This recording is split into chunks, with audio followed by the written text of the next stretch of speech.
Umat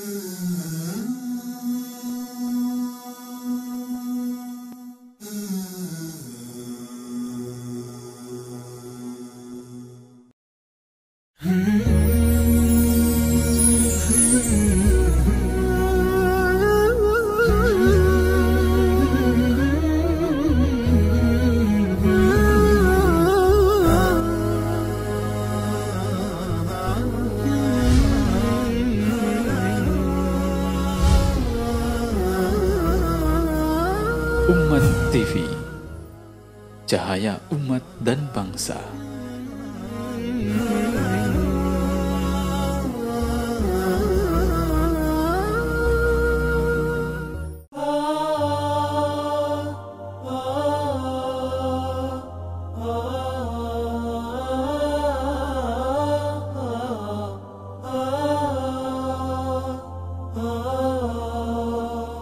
Bismillahirrahmanirrahim. Assalamualaikum warahmatullahi wabarakatuh. Alhamdulillah wassalatu wassalamu ala rasulillah wa ala alihi wa sahbihi wa mawalah ma ba'du. Pemirsa Umat TV yang dimuliakan oleh Allah Subhanahu wa taala, di dalam Al-Qur'an surah Al-Insyirah Allah Subhanahu wa taala berfirman, "Inna ma'al usri yusra wa inna ma'al usri yusra."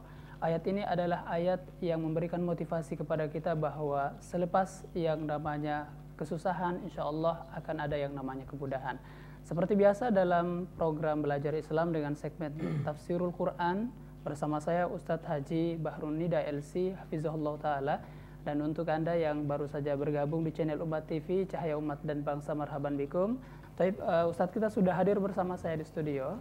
Assalamualaikum warahmatullahi wabarakatuh. Waalaikumsalam warahmatullahi wabarakatuh. Masya Allah, kaifahalukum Ustadz? Alhamdulillah. Ini sudah beberapa pertemuan tidak bertemu dengan Ustadz. Iya, Masya iya, Allah, iya. jazakumullah khairan. Baik, para pemirsa yang sama-sama berbahagia, kita langsung saja menyimak dari nasihat Ustadz kita di pagi hari ini. Fal fursah mutahatun ila fadilatihi falyatafaddal mashkuran wa ma'juran. Tafadhal. Bismillahirrahmanirrahim. Alhamdulillahi rabbil alamin. Wassalatu wassalamu ala asyrafil anbiya'i wal mursalin nabiyina Muhammadin wa ala alihi wa sahbihi ajma'in. Para pemirsa Umat TV, kaum muslimin dan muslimat di seluruh tanah air, kita akan kembali melanjutkan pengkajian dan pembahasan kita dalam surah Al-Insyirah. Kita akan membahas ayat selanjutnya, Inna ma'al usri yusra. Dan ayat ini adalah ayat yang memberikan berita gembira kepada orang-orang yang beriman untuk senantiasa mendapatkan kesuksesan-kesuksesan di dalam kehidupan ini, karena ternyata Allah Subhanahu wa taala memberikan sebuah motivasi yang sangat menekankan bahwa dalam perjuangan-perjuangan ini insya Allah kita akan menemukan kemenangan-kemenangan dan kesuksesan. Kita mulai membaca dan menjelaskan ayat ini. Allah Subhanahu wa taala berfirman pada ayat selanjutnya, fa inna ma'al usri yusran, inna ma'al usri yusra, fa idza faragta fansab wa ila rabbika farghab. Dalam dua ayat yang pertama, fa inna ma'al usri yusran, inna ma'al usri yusran, yang membedakannya bahwa pada ayat yang pertama hanya ada tambahan fa inna, fa. Selebihnya ayat itu berulang, fa inna ma'al usri yusran, inna ma'al usri yusra. Maka sesungguhnya bersama kesulitan itu akan datang kemudahan. Inna ma'al usri yusran, sesungguhnya bersama kesulitan akan datang kemudahan. Fa idza faragta fansab, dan apabila engkau telah selesai dari satu pekerjaan, maka berpindahlah pada pekerjaan berikutnya. Wa ila rabbika farghab, dan kepada Tuhanmu lah engkau berharap. Penulis tafsir ini mengatakan bisyaratun azimah.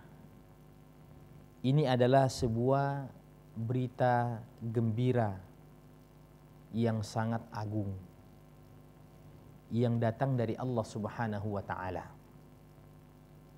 Annahu kullama wujida usrun wa su'ubah, bahwa setiap kali ada kesulitan dan problema di hadapan kita, fa innal yusra yuqarinuhu wa yusahibuhu, maka yakinlah bahwa dibalik daripada kesulitan-kesulitan dan problema-problema yang kita hadapi, tantangan tribulasi-tribulasi yang kita hadapi, fa innal yusra yuqarinuhu wa yusahibuhu, yakinlah bahwa akan ada kemudahan setelah itu.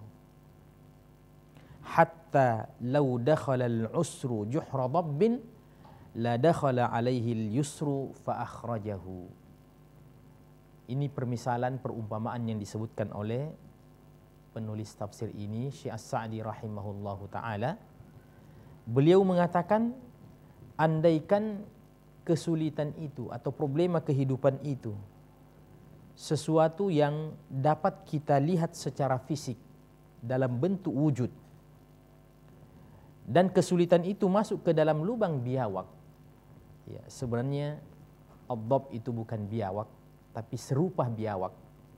Dan ad-dab itu ya pada asalnya bisa dikonsumsi, sementara biawak tidak.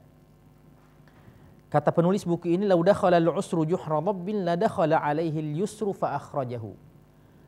Andaikan saja kesulitan itu bisa berupa fisik dan ada wujudnya, ketika ia berusaha untuk masuk ke dalam lubang biawak, maka sesungguhnya kemudahan itu akan berusaha untuk mengikutinya, berusaha untuk membuntutinya, fa akhrajahu, sehingga kesulitan itu akan pasti dikeluarkan oleh yang namanya kemudahan. Dan inna ma'al usri yusran, ini sejalan dengan firman Allah Subhanahu wa taala pada ayat yang lain yang mengatakan, sayaj'alullahu ba'da usrin yusra. Allah Subhanahu wa taala akan menjadikan setelah kesulitan, setelah tantangan, yusran, pasti akan datang kemudahan. Sebagaimana Nabi sallallahu alaihi wasallam juga mengatakan, wa innal faraja ma'al karbi wa inna ma'al usri yusran, bahwa selalu akan ada jalan keluar di mana kita menemukan ada kebuntuan. Dalam kehidupan kita ini pastilah yang namanya suka duka akan selalu silih berganti. Pastilah yang namanya kesulitan dan kemudahan, kesusahan akan selalu silih berganti di dalam kehidupan kita ini. Sebab memang sudah menjadi sebuah sunnatullah, Allah mempergantikan suasana dan kehidupan ini. Allah mengatakan, wa tilkal ayyamu nudawiluha bainan nas. Itulah hari-hari yang kami pergilirkan di antara manusia. Akan tetapi kita ingin membahas ayat ini lebih jauh. Apakah antara kemudahan dan kesulitan itu memang bisa kita katakan 50-50 dalam kehidupan ini? Artinya porsinya sama. Pada hari ini kita mendapatkan kesulitan, besok kita mendapatkan kemudahan, atau pada hari ini kita mendapatkan kemudahan, besok kita mendapatkan kesulitan. Apakah porsinya memang sama? Iya. Artinya peluang untuk mendapatkan kesulitan dan kemudahan itu persis sama. Ini akan menarik untuk kita bahas kaitannya dengan tafsir, fa inna ma'al usri yusran, inna ma'al usri yusra. Di sini penulis buku ini menjelaskan tentang makna-makna daripada setiap kalimat yang terdapat dalam ayat-ayat ini. Beliau mengatakan, wa ta'riful usri fil ayataini yadullu ala annahu wahid. Kita akan memperhatikan bahwa dalam ayat ini yang diulang dua kali, fa inna ma'al usri yusran, inna ma'al usri yusran. Kalau kita ingin memperhatikan bahwa pada kata-kata al-usru itu ada alif lam. Ya, baik pada ayat yang pertama fa inna ma'al usri yusran, inna ma'al usri yusran. Inilah yang beliau katakan wa ta'riful usri fil ayataini yadullu ala annahu wahid. Bergandengnya kata-kata al-usru itu dengan alif lam yang diistilahkan dengan ta'rif, ya, atau mu'arraf. Alif lam ta'rif, ya, menunjukkan bahwa ini adalah sesuatu yang pada hakikatnya satu. Ya. Artinya al-usru itu dari segi makna adalah kesusahan, ya, problema di dalam kehidupan ini, tantangan-tantangan dan rintangan. Jadi walaupun dia disebutkan dua kali fa inna ma'al usri, kemudian inna ma'al usri dua kali, ya, akan tetapi pada hakikatnya adalah satu. Artinya kesusahan itu walaupun dia berbilang-bilang, walaupun dia penyebutannya dalam ayat ini dua kali, tapi pada hakikatnya dia adalah kesulitan yang satu saja. Ya. Sementara wa tankirul yusri yadullu ala tikrarihi. Sementara pada kata-kata yusrun atau yusron itu yang tidak terdapat alif lam padanya, ya, yang juga berulang dua kali dalam dua ayat ini, yusron yusron pada akhir ayat masing-masing, itu namanya nakirah. Nakirah itu adalah merupakan lawan daripada ma'rifah yang biasanya ditandai dengan tidak disertainya dengan alif lam dalam sebuah kalimat. Ya, kalau kita mengambil contoh di dalam bahasa Arab, kata-kata rajulun dengan ar-rajul, rajulun itu adalah seorang laki-laki, sementara ar-rajulu yang pakai alif lam, ar-rajul, dia adalah seorang laki-laki. Ya. Makna daripada kata yusrun yang tidak diawali dengan alif lam itu menunjukkan bahwa kemudahan itu selalu akan berulang. Sementara al-usru yang pakai alif lam itu walaupun dia berulang dalam pengucapan, akan tetapi pada hakikatnya dia hanya sekali. Disinilah apa yang saya katakan tadi, apakah sesungguhnya kesulitan dan kemudahan dalam kehidupan ini itu porsinya memang 50-50. Akan terjawab dengan memahami makna ayat ini fa inna ma'al usri yusran, inna ma'al usri yusra.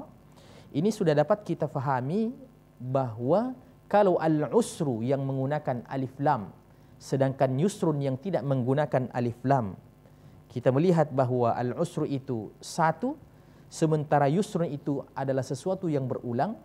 Berarti kalau demikian kita dapat memahami, mengambil kesimpulan bahwa peluang untuk kita berhasil, peluang untuk mendapatkan kemenangan dan keberhasilan itu jauh lebih dominan, ya, jauh lebih mayoritas dibandingkan daripada kita mendapatkan kesulitan di dalam kehidupan ini.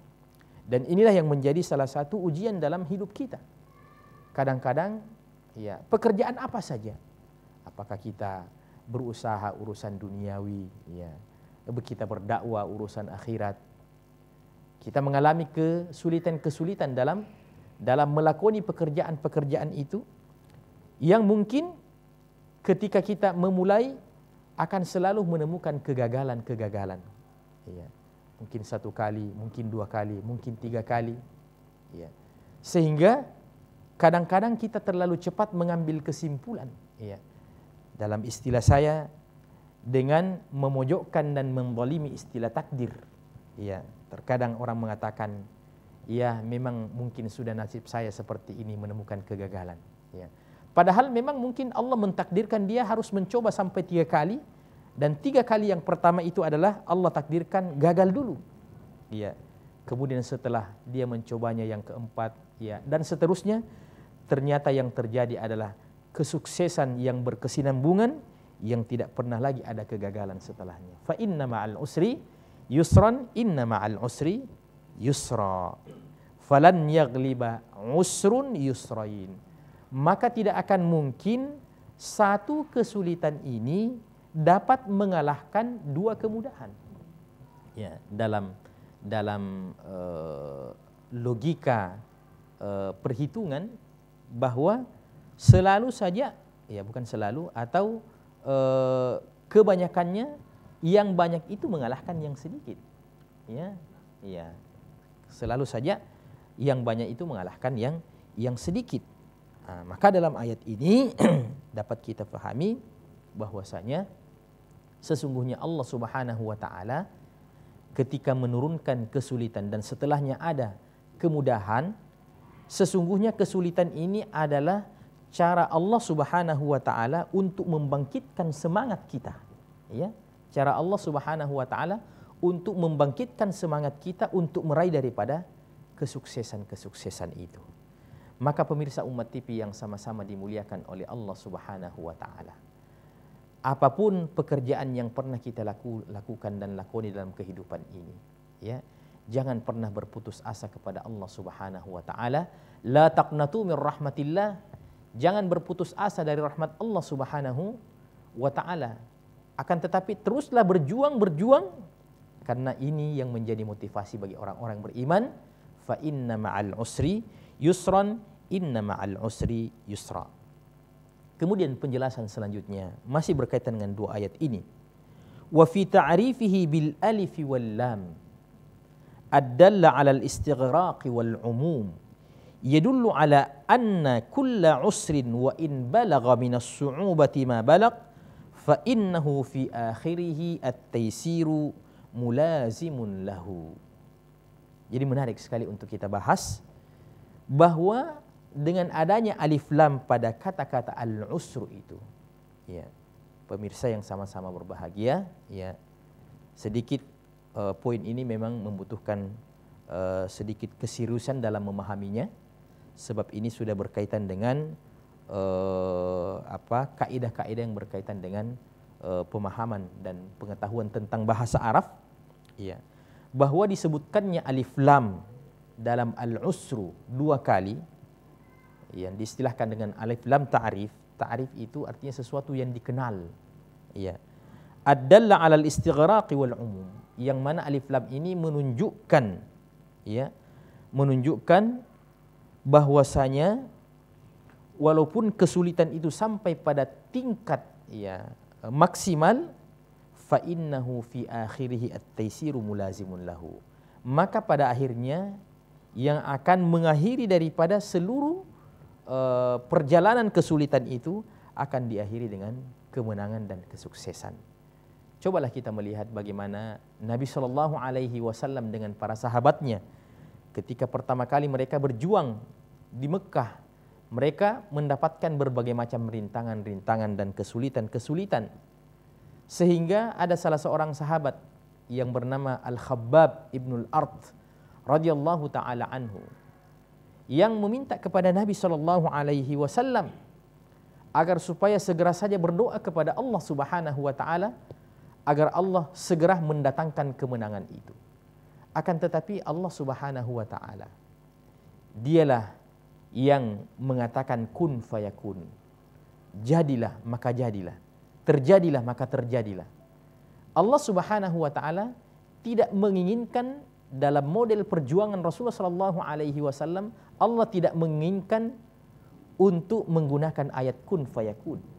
Akan tetapi Allah Subhanahu wa taala memberikan kesempatan kepada nabinya dan para sahabatnya untuk melewati sebuah proses kehidupan yang panjang, karena sebuah perjuangan yang berhasil akan kita rasakan bagaimana manisnya perjuangan itu setelah kita melewatinya dengan bersusah payah. Inilah yang diistilahkan oleh orang Arab dengan pepatah yang mengatakan wa mal ladzatu illa ba'da ta'ab.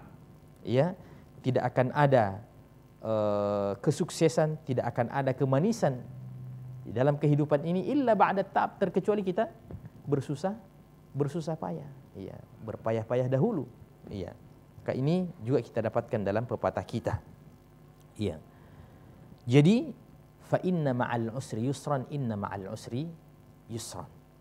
Bahwa diistilahkannya al-usru itu adalah mu'arrafah, yang artinya sesuatu yang dikenal, sesuatu yang diketahui, menunjukkan bahwasanya jumlah dan porsi daripada kesulitan itu sesungguhnya sedikit.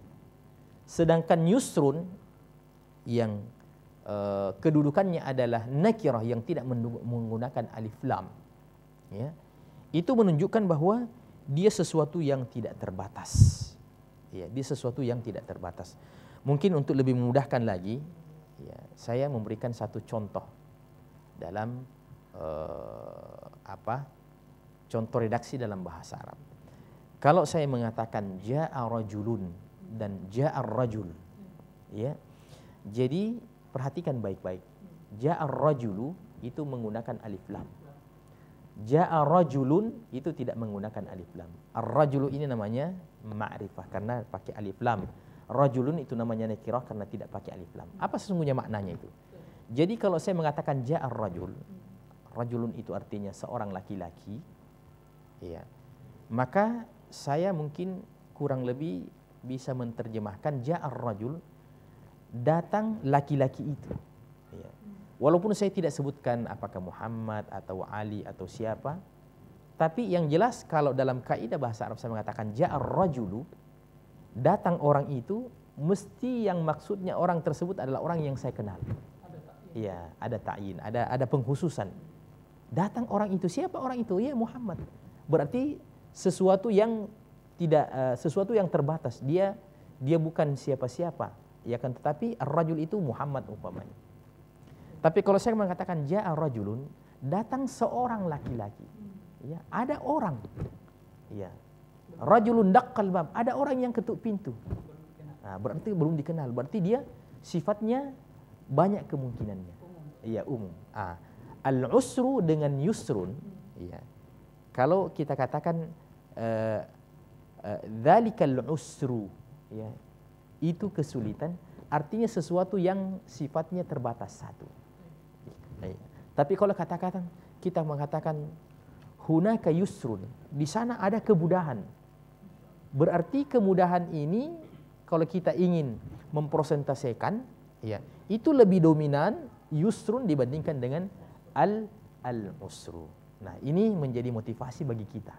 Ya, mungkin ada saudara-saudara kita yang memulai usahanya, memulai bisnisnya, ya, gagal terus, rugi terus, gagal terus, rugi terus, ya. Jangan pernah berputus asa kepada Allah. Ya, yang penting bahwa kita ini juga memang melewati proses itu dengan cara yang benar, ya, dengan cara yang benar, ya.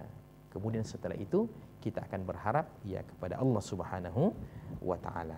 Oleh karena itu, pada ayat selanjutnya Allah Subhanahu wa taala, ya, mengatakan fa idza faraghta fansab. Ya, apabila engkau telah selesai dari satu pekerjaan, ini ada kaitannya. Ya, karena tadi kan kita istilahnya bekerja setelah menemui kesulitan kita mendapatkan kesuksesan. Ya. Setelah kita sukses dan menang, jangan berhenti di situ. Ya. Karena biasanya kesuksesan dan kemenangan ini membuat kita tertipu dan kita menganggap bahwa kita sudah finish. Perjalanan masih panjang. Maka Allah mengatakan fa idza faragta fansab, apabila engkau telah selesai dari satu pekerjaan, fansab, ya, maka berpindahlah pada pekerjaan berikutnya. Ya, jadi kita dalam kehidupan ini berjuang, sesungguhnya tidak pernah beristirahat. Ya, nanti orang-orang beriman beristirahat itu ketika dia kakinya sudah menginjakkan kaki dalam surga, menginjakkan, ya, kaki kanannya masuk ke dalam surga, barulah kita berhenti. Ya, jangan, ya, kita biasa mengatakan ada orang meninggal dunia, ya, kita akan mengantar ke tempat peristirahatan terakhirnya. Belum. Ya, kuburan itu bukan peristirahatan terakhir. Bahkan dia merupakan awal start pertanggungjawaban kita di hadapan Allah Subhanahu wa taala. Jadi fa idza faragta fansab, di sini dikatakan idza tafarraqta min asyghalika wa lam yabqa fi qalbika ma ya'uquhu fashtahid fil ibadati wad du'a. Ada beberapa penafsiran para ulama. Ada mengatakan apabila engkau telah selesai berdakwah, maka beribadahlah dalam arti ibadah-ibadah khusus. Ya, Nabi SAW itu berdakwah di siang hari, Kemudian beliau sholat di malam hari, ya. Allah Subhanahu wa taala mengatakan ya ayyuhal muzammil qumil laila illa qalila nisfahu aw inqus minhu qalila aw zid alaihi warattil qur'ana tartila inna sanulqi alaika qaulan thaqila. Jadi Nabi sallallahu alaihi wasallam itu ya di malam hari dia harus sholat malam, dia harus mencas ya jiwanya sebagaimana kita mencas alat-alat elektronik, karena di siang hari akan kita pakai.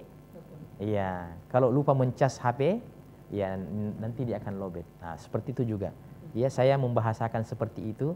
Ya ayyuhal muzammil qumil laila illa qalila nisfahu aw inqus minhu qalila aw zid alaihi warattil qur'ana tartila. Sebab inna sanulqi alaika qaulan thaqila, yaitu amanah di siang hari untuk mendakwakan agama Allah Subhanahu wa taala. Karenanya Nabi sallallahu alaihi wasallam adalah orang yang paling bersabar, orang yang tahan banting, orang yang paling bersabar, karena memang jiwanya, hatinya di malam hari itu sudah dicas dengan sholat malam. Ya, maka kita juga ini sebagai orang-orang yang beriman, ya mengikuti jejak langkah Rasulullah sallallahu alaihi wasallam di dalam menghadapi kesulitan-kesulitan ini. Kemudian wa ila rabbika farghab. Segala aktivitas yang kita lakukan itu ternyata ujung-ujungnya harapan kita, tujuan kita, tempat berlabuh kita yaitu wa ila rabbika farghab, dan kepada Rabbmu lah engkau berharap. Jadi apa yang kita alami pada masa yang lalu ini, kesulitan-kesulitan, kegagalan-kegagalan, seluruh proses-proses itu kita jadikan bahagian daripada ibadah kita kepada Allah Subhanahu wa taala. Allah mengatakan wa qul i'malu fasayarallahu amalakum wa rasuluhu wal mu'minun. Allah menyuruh kita ini untuk beramal. Ya, persoalan keberhasilan itu kita serahkan kepada Allah Subhanahu wa taala. Yang terpenting kita ini sudah berusaha melewati daripada proses itu. Jadi proses itu merupakan bahagian daripada perjuangan kita yang dengannya kita berharap untuk mendapatkan penilaian dan pahala dari Allah Subhanahu wa taala. Saya rasa ya untuk sementara demikian pembahasan kita dengan surah yang mulia ini. Wallahu taala alam. Baik pemirsa yang sama-sama berbahagia yang dimuliakan oleh Allah Subhanahu wa taala. Untuk Anda yang baru saja bergabung, Anda saat ini tengah menyaksikan program Belajar Islam dengan segmen Tafsirul Quran. Topik kita adalah motivasi dari ayat Allah Subhanahu wa taala, fa inna ma'al usri yusra, inna ma'al usri yusra. Sudah ada beberapa pertanyaan yang masuk, diantaranya dari 085642 sekian. Jazakumullah khairan. Pertanyaan beliau mengenai apakah kesulitan-kesulitan yang menimpa seorang hamba Allah Subhanahu wa taala itu dikategorikan sebagai ujian atau hukuman. Nah, bagaimana cara membedakan antara hukuman, azab atau ujian tersebut? Kita akan simak jawaban dari Ustadz kita setelah jeda dan periwara berikut ini. Tetap di Umat TV, Cahaya Umat dan Bangsa.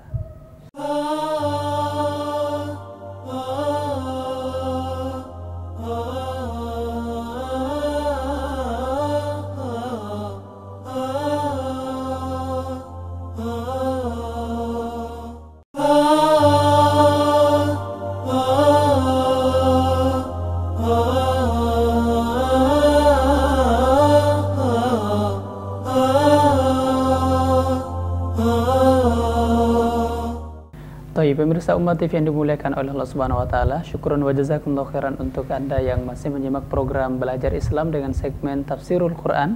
Topik kita mengenai pelajaran atau motivasi yang terdapat di dalam ayat fa inna ma'al usri yusra, inna ma'al usri yusra. Untuk yang sudah menyempatkan untuk bertanya di pagi hari ini dari 085642 sekian, jazakumullah khairan. Ucapannya Assalamualaikum warahmatullahi wabarakatuh, Ustaz. Waalaikumsalam warahmatullahi wabarakatuh. Iya, Masya ini pertanyaan beliau menarik, Ustaz. Apakah kesulitan-kesulitan yang menimpa seseorang itu dikategorikan sebagai ujian ataukah sebagai hukuman, Ustaz? Ini yang pertama. Lalu bagaimana cara membedakan antara azab atau hukuman dengan ujian tersebut?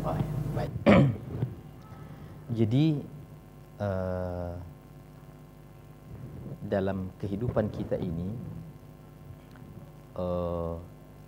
ada orang yang berjalan di atas jalan yang benar. Yang kedua, ada juga orang yang berjalan di atas jalan yang salah. Ya. Jadi ketika orang beriman itu sudah berjalan di atas jalan yang benar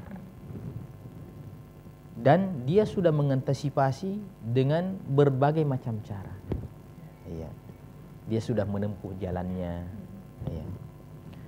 Akan tetapi tetaplah takdir Allah, ternyata dia mendapatkan musibah, ya, dalam perjalanan itu.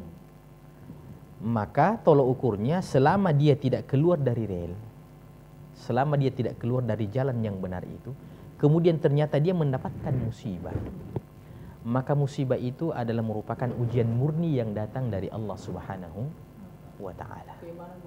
Iya, keimanan mau dicoba. Iya. Yang kedua, ketika seseorang memang sudah menempuh jalannya, ketika seseorang itu memang keluar dari rel, kemudian dia mendapatkan musibah, maka itulah kata Allah Subhanahu wa ta'ala, ya, ma asabaka min hasanatin faminallah wa ma asabaka min sayyi'atin famin nafsik. Jadi ketika seseorang itu memang keluar dari rel kemudian dia mendapatkan musibah itu, Allah katakan min nafsik, itu dari dirimu sendiri. Ya, kita mengambil contoh umpamanya, ini sebagai salah satu contoh sederhana, contoh-contoh ringan saja.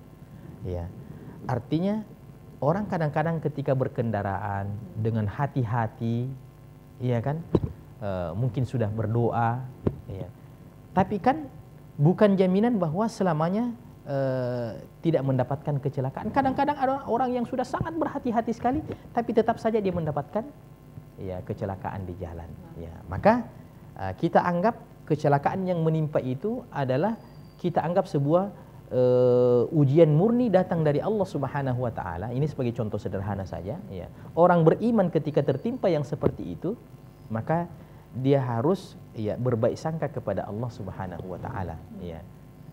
Akan tetapi ketika orang itu memang senang ngebut-ngebut, terus dia katakan, bagaimanapun kalau Allah tidak mentakdirkan saya jatuh, ya tidak apa-apa. Ini tidak bisa, ya. Sebab memang dia yang mencari jalannya, ya. Ketika seseorang itu dalam hidupnya, ya, sudah mengetahui bahwa kalau seperti ini teorinya, maka akan seperti ini kejadiannya, kemudian menempuh jalan itu juga, ya, itu namanya mencampakkan diri dalam kebinasaan. Ya, wala tulqu bi aidikum ila tahluka. Jangan mencampakkan diri dalam kebinasaan. Ya. Maka seperti itu dalam kehidupan ini orang-orang beriman, ya, ketika dia beribadah kepada Allah, ya, ketika dia berusaha dengan cara yang baik, ya, dia berbisnis, dia berusaha, ya, menjauhkan diri dari bentuk-bentuk yang sifatnya terlarang, ya. Tapi ternyata dalam selektivitasnya dalam berusaha itu, ternyata dia mendapatkan kerugian, apa dan sebagainya, ya, mungkin banyak orang yang tidak membayar utangnya dan sebagainya, ya kan, ya. Maka ini apa yang dialami orang beriman itu semuanya adalah bernilai pahala di sisi Allah Subhanahu wa ta'ala. Dan artinya yang namanya keimanan ini pasti akan selalu diuji oleh Allah Subhanahu wa ta'ala. Hasiban nasu ayyutraku ayyaqulu amanna, itu Ustaz. Betul. Jadi ini yang membedakan antara, ya, musibah murni dalam arti ujian bagi orang-orang yang beriman dan adab. Kita mengambil contoh umpamanya, ketika di suatu tempat, ya, terjadi paceklik, apa dan sebagainya, tidak turun hujan, terjadi kesulitan, ya, kita akan melihat apakah di tempat itu memang orang-orang beriman yang mayoritas dan memang betul-betul mereka adalah orang-orang yang taat kepada Allah, atau di tempat itu banyak kemaksiatan-kemaksiatan yang dilakukan, ya.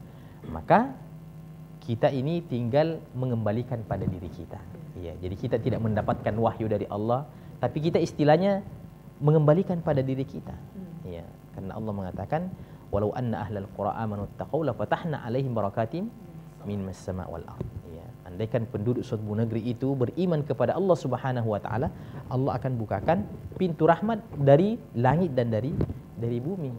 Akan tetapi ketika kita melihat, ternyata kesulitan-kesulitan itu kita dapatkan dan banyak kemaksiatan-kemaksiatan yang dilakukan oleh umat manusia, maka kita kaitkan ini adalah merupakan tanda indikasi adab yang datang dari Allah, atau paling tidak teguran yang datang dari Allah Subhanahu wa taala.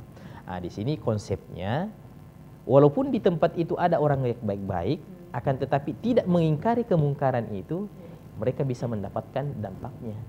Iya, umpamanya di tempat itu banyak kemaksiatan, tiba-tiba datang banjir. Tapi ada juga orang beriman di situ. Tapi orang beriman ini diam saja. Nah, Allah tidak mengkhususkan musibah itu kepada orang-orang jahat saja. Ya, wattaqu fitnatan la tusibanna alladziina zalamu minkum khassah. Takutlah kepada sebuah fitnah yang tidak hanya menimpa kepada orang-orang yang zalim. Nah, ini pentingnya kita beramal ma'ruf. Iya, kira-kira kurang lebih begitu. Masya Allah. Baik, syukur Ustaz. Kemudian kita beralih pertanyaan berikutnya ini dari 08520 sekian-sekian Ustaz. Dari Ibu Heni yang ada di Solo, Jawa Tengah Ustaz. Iya, Assalamualaikum warahmatullahi wabarakatuh Ustaz. Bagaimana kita atau kiat kita Ustaz agar bisa bersabar dan yakin bahwa setelah yang namanya kesulitan, kepayahan atau ujian itu pasti ada yang namanya kemudahan. Apakah ada batas waktu antara kesulitan itu untuk menuju kemudahan atau bagaimana? Oh, jelas ada batas waktunya. Ya. Oh, begitu. Ya, jelas ada batas waktunya, sebab kalau umpamanya dikatakan nanti di hari kemudian, ya artinya dalam kehidupan ini tidak perlu kita mengerjakan pekerjaan-pekerjaan dunia. Ya, pastilah ada batasnya. Itulah makna daripada fa inna ma'al usri yusran. Sesungguhnya setelah kesulitan ini akan datang ya kemudahan. Berarti ada jaraknya. Ada jarak antara kesulitan dan kemudahan. Tidak dikatakan bahwasanya meraba-raba kapan akan terjadi kemudahan itu, kapan akan terjadi kemenangan itu, kita belum tahu. Ya. Coba kita lihat. Nabi SAW ketika di Mekah kurang lebih 13 tahun. Ya, berjuang berdakwah. Ya. Kan itu ada waktunya, ada deadline-nya 13 tahun. Ya, kemudian berpindah ke Madinah, mendapatkan kemenangan. Turunlah firman Allah, "Idza jaa nasrullahi wal fath wa ra'aitan nasa yadkhuluna fi dinillahi afwaja" ila akhiril ayat. Ya. Kemudian ya kesabaran itu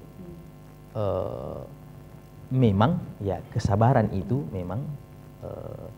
sesuatu yang tidak ada batasnya. Kesabaran itu sendiri sesuatu yang tidak ada batasnya. Ya, ada teman dulu mengatakan kesabaran itu ada batasnya.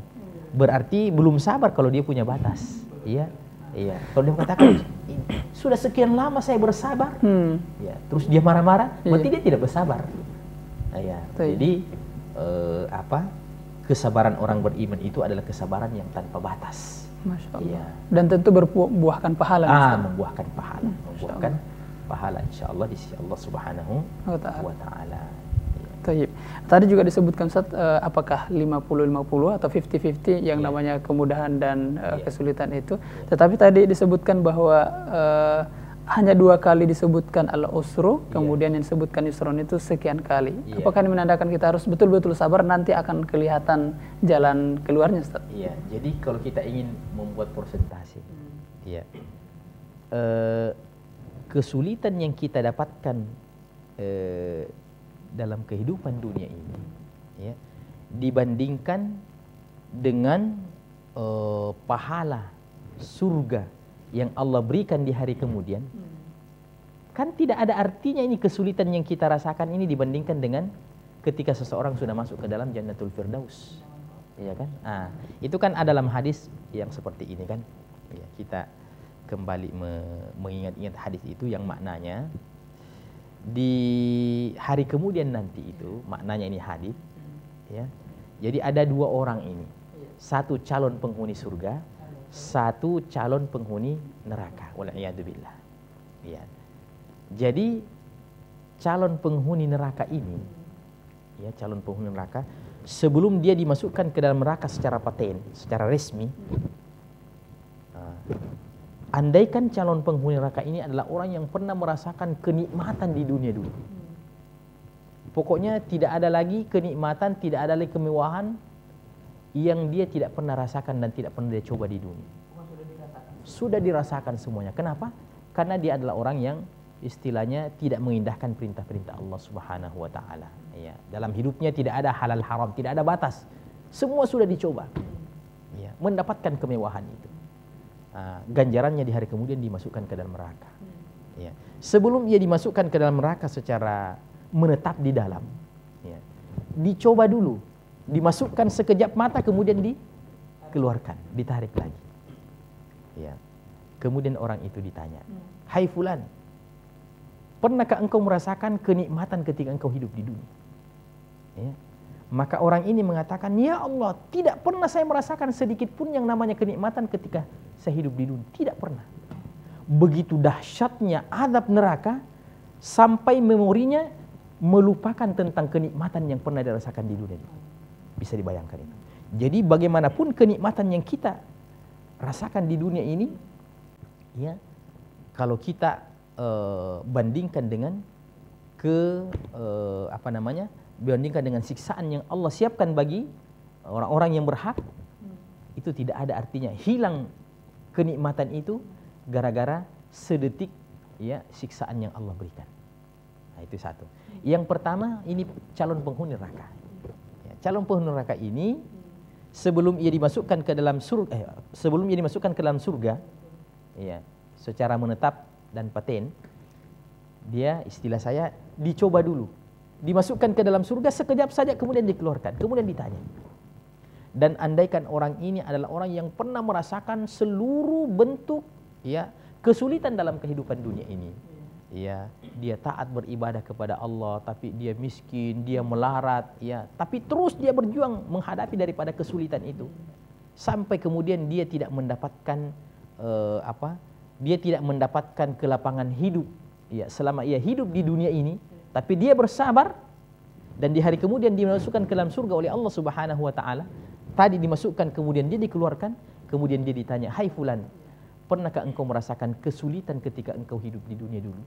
Begitu enaknya, begitu indahnya surga, padahal hanya sedetik saja, sekejap saja.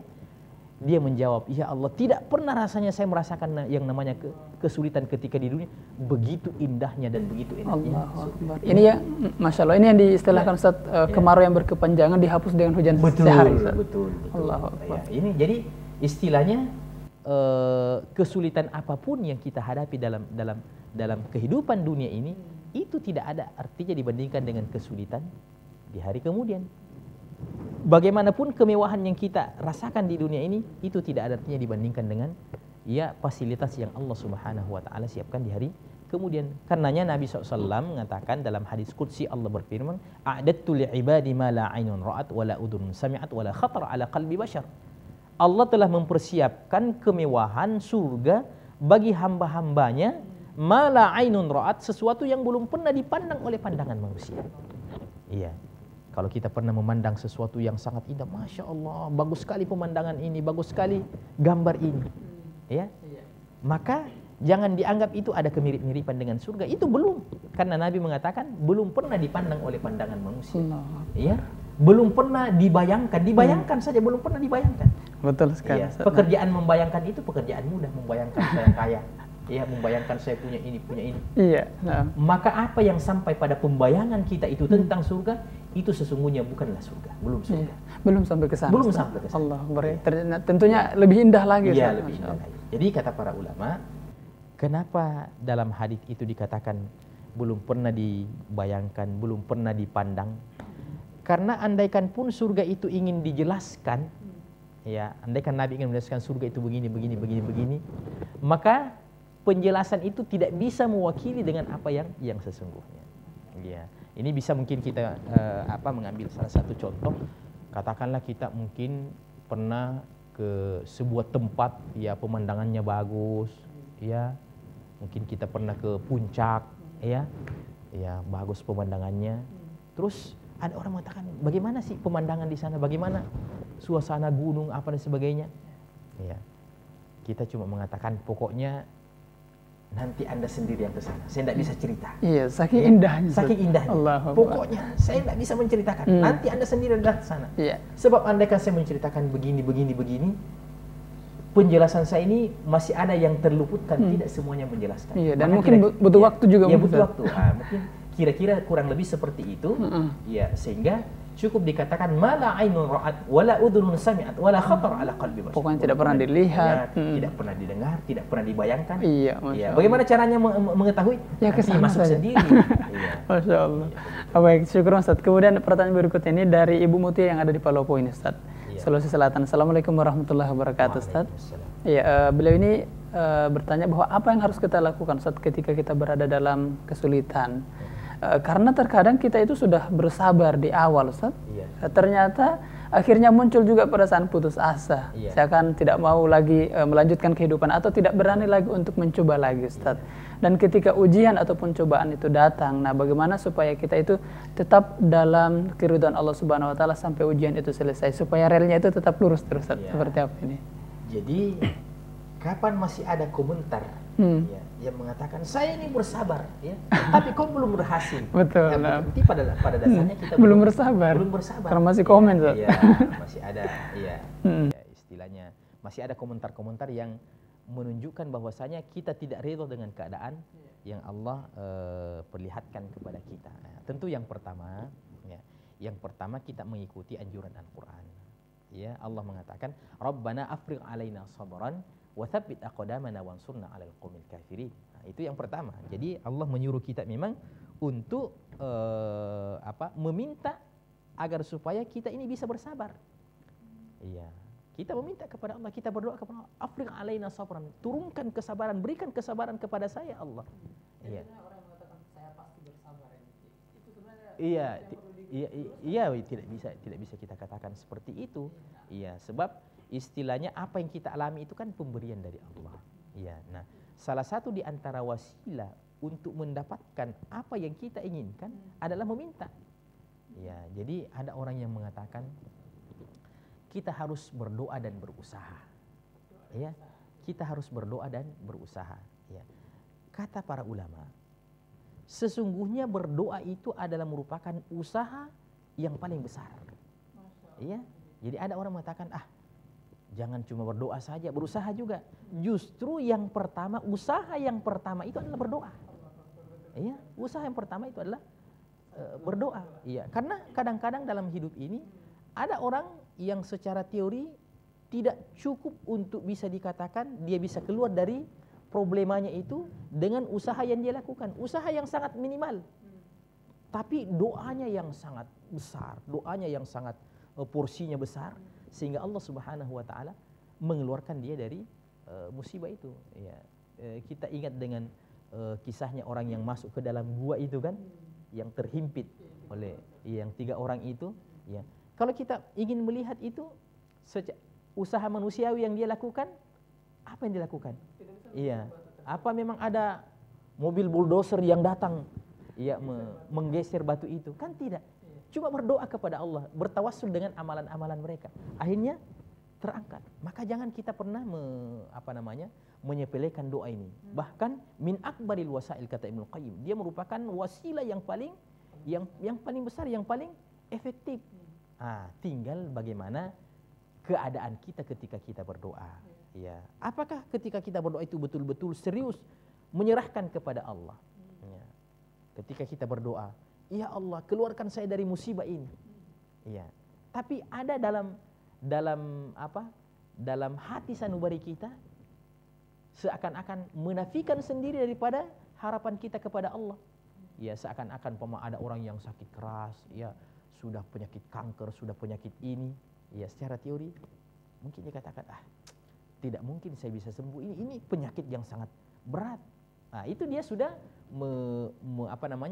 dia sendiri yang telah menghalangi doanya. Ya. Padahal, ya, ud'ullaha wa antum muqinun, berdoalah kepada Allah Subhanahu wa taala, ya, dan kalian harus yakin. Jadi kita harus membahasakan pasti Allah menerima. Ya. Tidak bisa dikatakan, ya, ada kemungkinan Allah terima, ada kemungkinan tidak. Ya. Makanya, ragu-ragu namanya. Makanya dalam hadis itu kan di antara contoh doa yang dilarang, ya, ketika seorang mengatakan, Allahumma ghfirli in syi'ta, ya Allah, ampuni saya jika engkau mau. Seakan-akan kita ini tidak serius. Jadi artinya kalau engkau tidak mau, ya tidak apa-apa juga. Tidak boleh seperti itu. Ya. Kita dalam bermuamalah, itu boleh, ya, Saya minta itu sesuatu apa? Kalau ada sesuatu ya bagus juga kalau saya dikasih. Tapi kita kepada Allah Subhanahu wa taala kita memang tegas. Kasih saya Allah. Rabbana, ya. Atina fid dunya, tidak katakan atina in syi'ta. Ya.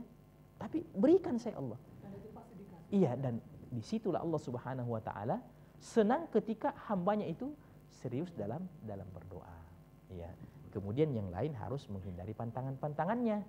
Ya, ketika dia berdoa, di samping dia berdoa harus menghindari yang namanya kesalahan dan maksiat. Karena maksiat dan kesalahan ini yang menjadi penyebab tumpulnya doa-doa kita kepada Allah Subhanahu wa taala. Yang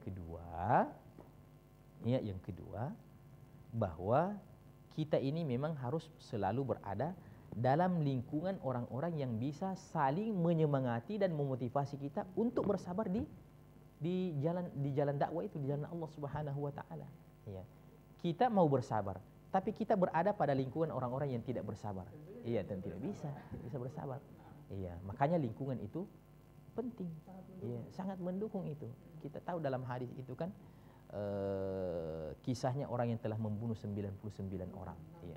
Dia menjadi pendosa, dia menjadi pembunuh karena dia berada dalam lingkungan yang rusak.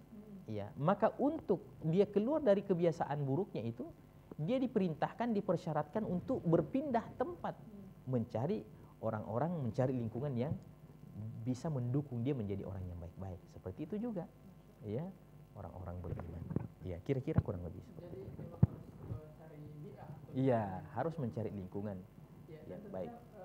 Supaya tetap lurus ini banyak berdoa juga tadi. Iya, itu yang jangan lupakan itu. Iya. Ya, kemudian kita beralih ke pertanyaan berikutnya dari Ibu Aisyah yang ada di Lampung Selatan. Iya. Assalamualaikum warahmatullahi wabarakatuh. Waalaikumsalam. Iya. Katanya semoga saya bisa menjalankan dengan sabar dan tabah. Amin, amin ya rabbal alamin. Kemudian pertanyaan beliau ini membaca Al-Quran, Ustaz, Iya. tanpa mengeluarkan suara dan bisik-bisik, apakah hanya dibolehkan karena keadaan yang menentukan? Mungkin seperti beliau mengaji, ternyata ada di bagian kanan atau di bagian sholat. Oh iya, iya. Iya. Jadi itu sudah dianggap membaca Al-Quran. Ya. Yang penting bahwasanya dia menggoyangkan bibirnya, ya, sehingga itu betul-betul terucapkan huruf dan lafaz Al-Quran. Pokoknya baca Bismillahirrahmanirrahim. Ini sebagai contoh saja. Itu sudah membaca namanya. Ya, itu sudah membaca namanya. Ya, yang tidak termasuk itu membaca. Kalau cuma hatinya membaca, dia melihat Al-Quran, ya, dan mulutnya, bibirnya tertutup saja. Nah, itu tidak masuk dalam kategori membaca. Walaupun insya Allah, ya, kalau dia membaca lewat hatinya, insya Allah dia dapat pahala. Tapi secara istilah membaca belum dikatakan itu dia membaca. Sama juga ketika orang berzikir, ya, orang berzikir. Jadi kita ini juga dilarang untuk berzikir besar-besar suara, ya. Tapi jangan lupa, jangan sampai karena menghindari berzikir besar-besar suara sehingga setelah habis sholat ada orang yang diam saja. Nah, ini juga salah. Ya, tidak dikatakan berzikir. Apalagi ya sekarang ini kadang-kadang zikir setelah sholat itu diganti dengan main HP. Begitu assalamualaikum langsung main HP, ya, baca SMS yang masuk. Akhirnya terlupakan ini. Nah, jadi kita harus mewaspadai ya hal-hal yang dapat mengganggu kelancaran daripada ibadah-ibadah yang kita lakukan selama ini. Insyaallah. Baik pemirsa yang sama-sama berbahagia, mohon maaf karena program ini hanya berdurasi 60 menit kurang lebih. Masih banyak pertanyaan ini Ustaz mengenai kesabaran, kemudian bagaimana cara kita bisa istiqomah dalam kesabaran tersebut. Namun sayang sekali Ustaz, seperti penanya kita ada dari Abu Fajar yang ada di Singkut, Jambi, kemudian ada Bapak Nuzus juga, mohon maaf semuanya ya, dan syukur terima kasih Ustaz sudah memberikan juga motivasi di pagi hari ini tentang bahwa kesulitan itu hanya bentuk satu dan yang namanya jalan keluar itu banyak sekali Ustaz. Masya Allah, jazakumullah khairan. Baik pemirsa yang dimuliakan oleh Allah Subhanahu Wa Taala, demikian pelajaran kita hari ini mengenai surah pelajaran atau ibrah daripada kalimat atau ayat Allah Subhanahu wa taala, fa inna ma'al usri yusra, inna ma'al usri yusra. Sekali lagi bahwa kehidupan ini memang mendapatkan ujian ketika kita beriman kepada Allah Subhanahu wa taala, dan tentu kita harus tahu bahwa pasti ada yang namanya kemudahan. Saya Abdullah Said mewakili seluruh kru dan kerabat kerja Umat TV mengucapkan selamat beraktivitas. Subhanakallahumma wa bihamdik, asyhadu an la ilaha illa anta astaghfiruka wa atubu ilaik. Wassalamualaikum warahmatullahi wabarakatuh.